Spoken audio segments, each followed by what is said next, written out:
Hai semua, Assalamualaikum. Pada hari ini saya nak kongsikan resepi masakan rumahan lagi yang super simple tapi sedap sangat. Nah, berikut merupakan bahan utama kita iaitu tahu lembut. Ni lembut sangat tahu ni, tapi saya tak guna semua.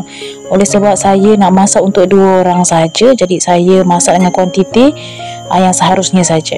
Kemudian tahu-tahu ni saya potong-potong. Sebenarnya kalau tak nak potong pun tak apa, tapi macam saya lebih suka dipotong-potong. Kemudian di sini saya ada daun bawang dan daun sup yang tak berapa nak segar sangat ni. Saya nak menggunakan beberapa helai sajalah. Ni saya tak gunakan semua.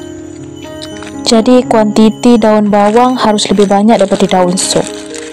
Nah, walaupun menu kita pada hari ini cukup simple, tapi saya jamin anda semua bakal bertambah makan kalau anda cuba menu satu ni.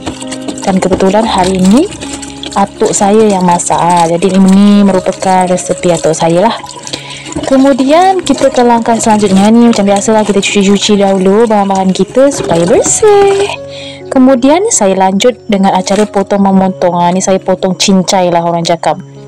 Kita cincai ya, oleh kerana mak saya masih dirawat di hospital, jadi semuanya harus serba cepat. Walaupun serba cepat tapi rasa tetap sedap. Lebih kurang macam ni lah panjang dia.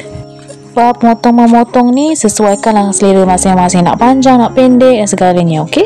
Jangan pening-pening. Langkah yang selanjutnya, di sini saya ada bawang merah dan bawang putih, dan keduanya saya akan hiris-hiris sahaja. Jadi hari ini tak ada aktiviti tumbuk-menumbuk ataupun kisah-mengisah. Semua bahan yang kita gunakan hiris-hiris sahaja. Ni kalau nak lebihkan bawang pun boleh, semakin banyak bawang semakin sedap. Kemudian di sini juga saya nak gunakan sedikit cili. Nak letak cili banyak pun tak apa, tak jadi masalah sama sekali, ikut selera masing-masing lah. Kalau suka pedas letak lebih. Kita potong-potong 2 je. Kemudian tuangkan minyak, menumis dan panaskan minyak. Lalu kita tumis bawang putih terlebih dahulu sehingga ia sedikit garing ataupun kekuningan. Kemudian kita lanjut dengan turunkan bawang merah. Sama, kita tumis-tumis sebentar sampai jiran kiri kanan depan belakang bau dan bahan tumisan sedikit garing. Lalu masukkan cili, kemudian ikan bilis. Kemudian kita gaul-gaul lah sebentar ataupun kita tumis-tumis sebentar.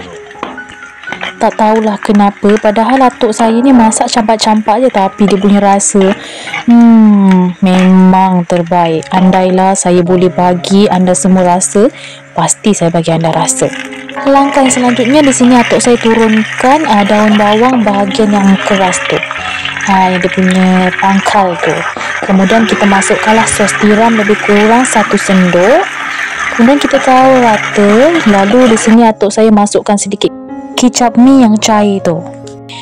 Kemudian kita gaul-gaul rata. Sebenarnya kalau tak ada kicap ni tak jadi masalah pun.